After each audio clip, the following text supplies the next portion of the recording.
What's going on, everyone? This is Willem Games 1775, and I wanted to talk about my 2004 Mazda Miata, also known as the NB, which is commonly referred as in the fan scene.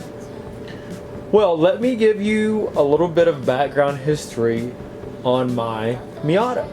Well, I purchased my Miata back in late November of 2020. And so, as of last year, I've owned her for a year. And now, if you do the math, it's been a little bit over the year. And I've drove this car to work back and forth every day, 70 miles a day for at least 6 days a week.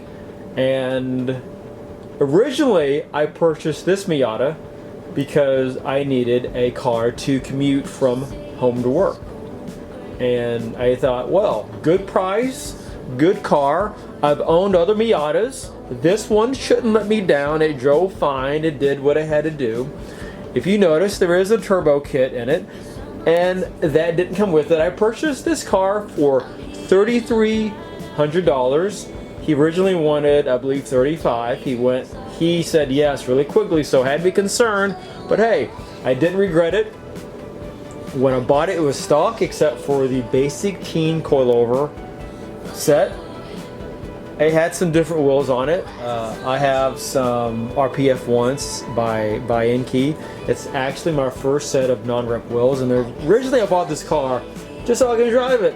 I didn't care about the fans liking this car. I didn't care about how well this car was, how popular. I knew the NAs were much popular, and they seemed to be priced higher, but this one was at a good price, so I bought it. So let's talk about something else now. So this car has been repainted and repaired from a couple accidents. The first accident was with a board. A small board hit my car. A quarter of my bumper was torn off. I replaced those parts, but then I had mixed match colored parts. No big deal. It happens because I bought the parts off of eBay. I had to replace the front bumper, a headlight, and then I had to get a new fender. Then later, the day that I was taking my car down to the shop to get upgraded, which is auto spec of Round Rock, of which did an excellent job. If you need something done for anything, it doesn't matter if it's a Chevy Cavalier and you need an oil change. Okay, go to them. They are the best. If you're in that area and it makes sense to go there and you're in the city, hey, go there. But for all the work I had done, the body work, they knew a great shop, which is called Popovich Auto Body or something like that, but I know it's Popovich. I will leave some links in the details. They were really good with the auto body work and paint. So what happened was that on the day I was taking my car to the shop down at Auto Spec in Round Rock, was a lady hit me in the rear passenger quarter panel. And I wasn't even mad.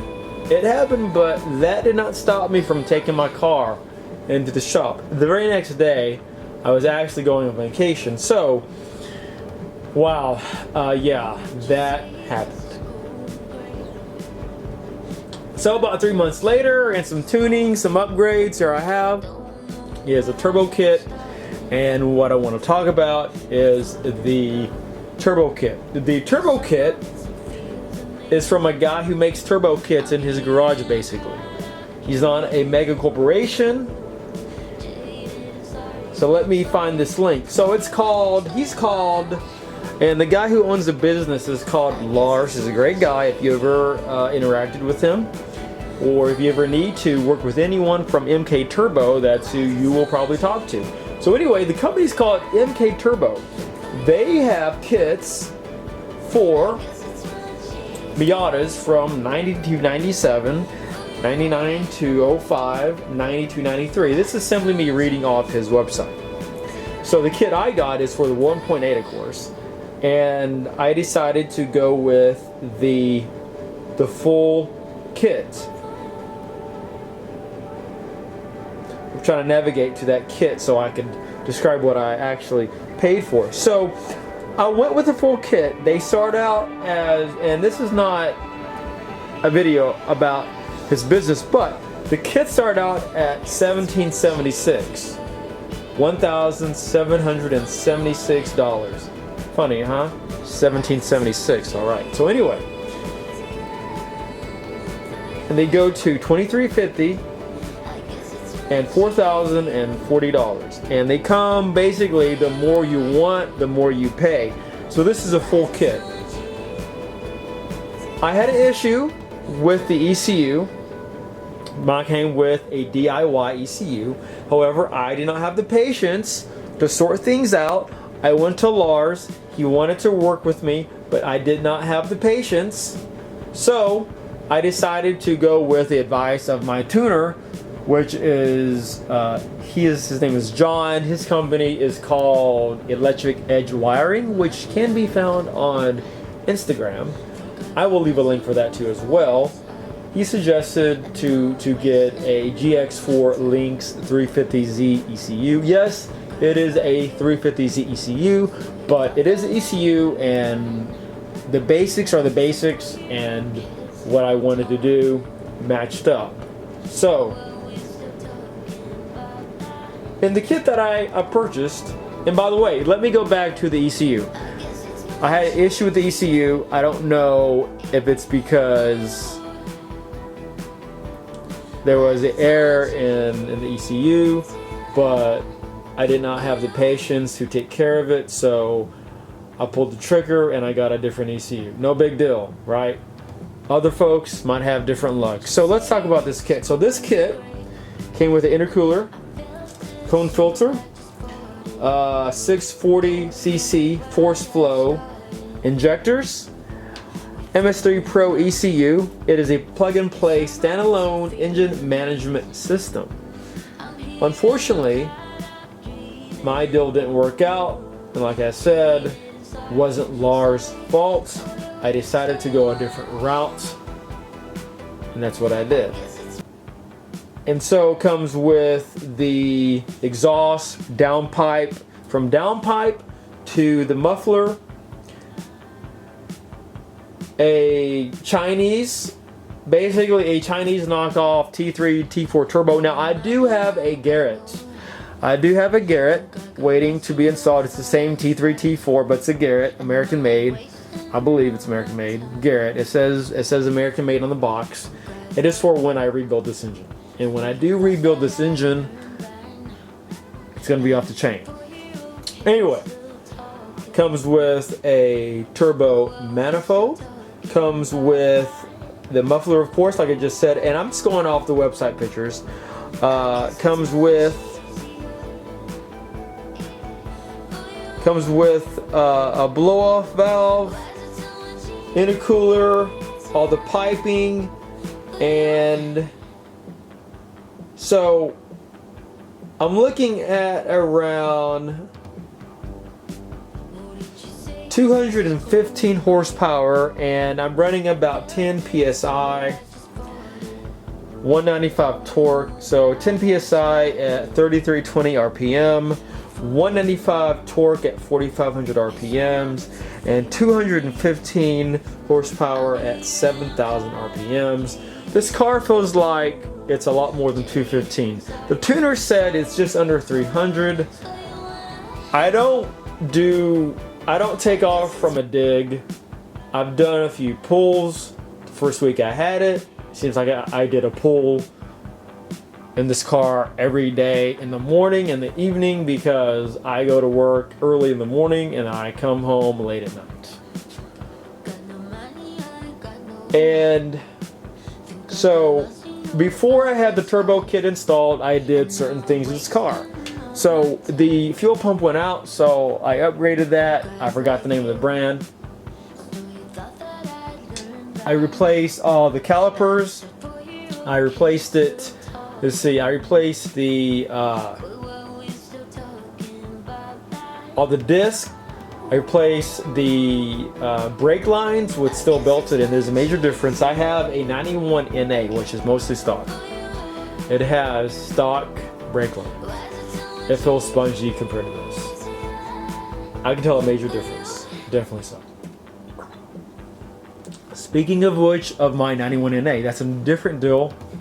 I'm putting my SR20. It is a rebuilt forged internals. This engine is made to produce at least 300 wheel horsepower. It's going into my 91 Mazda Miata NA. That car, I will be doing a whole lot more compared to this car. This car is refined, does not look crazy. It even looks stock underneath the hood. I even have a radium oil catch can, of which I haven't mentioned yet. And it's pretty, it looks stock. When I start it up, it doesn't sound stock because I don't have a catalytic converter, only when I'm in Mexico. And so, sounds like it just doesn't have parts of the exhaust when it starts up. It does not sound like it did before, but it has all the exhausts from turbo manifold back to the muffler. And I'm in my garage. I'm not going to start it up. I just simply wanted to talk about my Mazda Miata, because if you're a fan of Mazdas or Miatas, and I wasn't because I really wasn't back in the beginning, but I am now. I mentioned SR20 a while ago. Well, I was in 240s. A few things happened. I won't go into it, but now I have Miatas, and I love this car. I have a hardtop on it. Let's see if I'm gonna shut the hood so I can show the car a whole lot better. Oh, also, by the way, something I didn't mention was that before the turbo kit, I also replaced the cooling system. I have a Mishimoto radiator along with E-fans by the brand name of Spall, S-P-A-L-L, Spall fans. I didn't go for the Mishimoto fans. I heard those aren't that great. No offense to Mishimoto. I mean, they make great radiators, but I went with a trusted name. Mostly advice from my mechanic.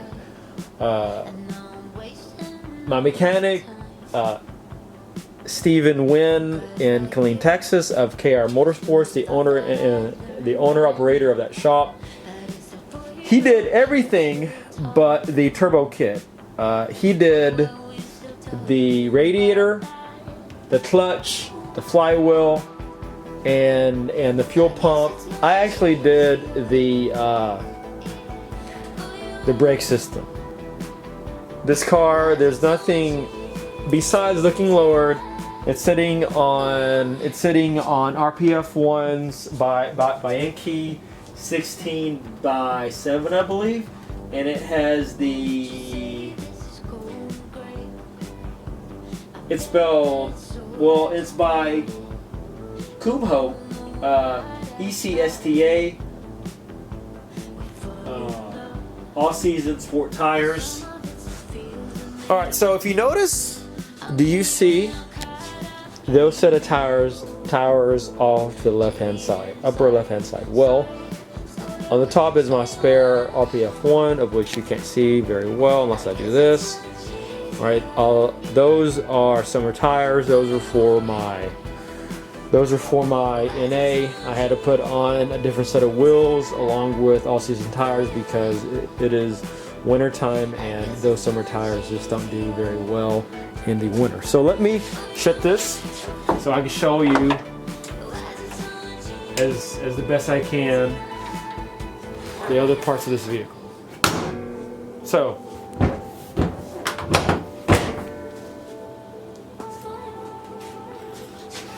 So with as much lighting, let's see if I can turn up these shop lights. No.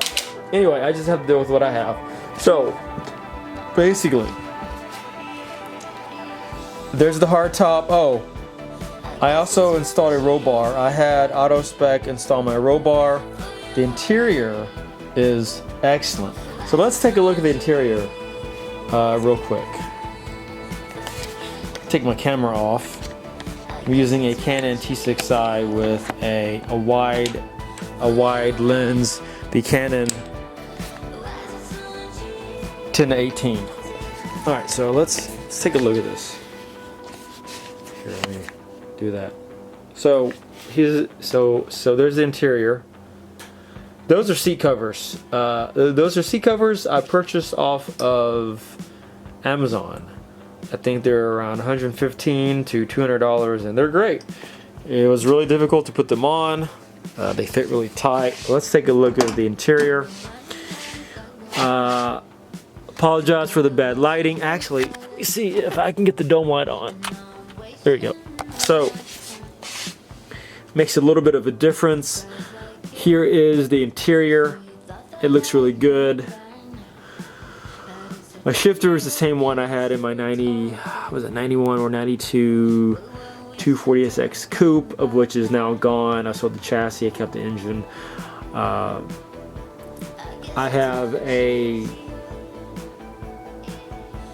just have a regular dash. I have a couple gauges here, just a boost gauge and the air fuel ratio gauge. They're both by AAM. I don't do those cheap glow shift gauges you can buy off of Amazon or eBay. Those are not very accurate. So anyway, this is my 2004 Mazda Miata, and thank you for watching my video. And if you are still here, please give me a like and a subscription. I want to raise a fan base. All right, folks. Thank you, and you have a nice night. Goodbye. I love you.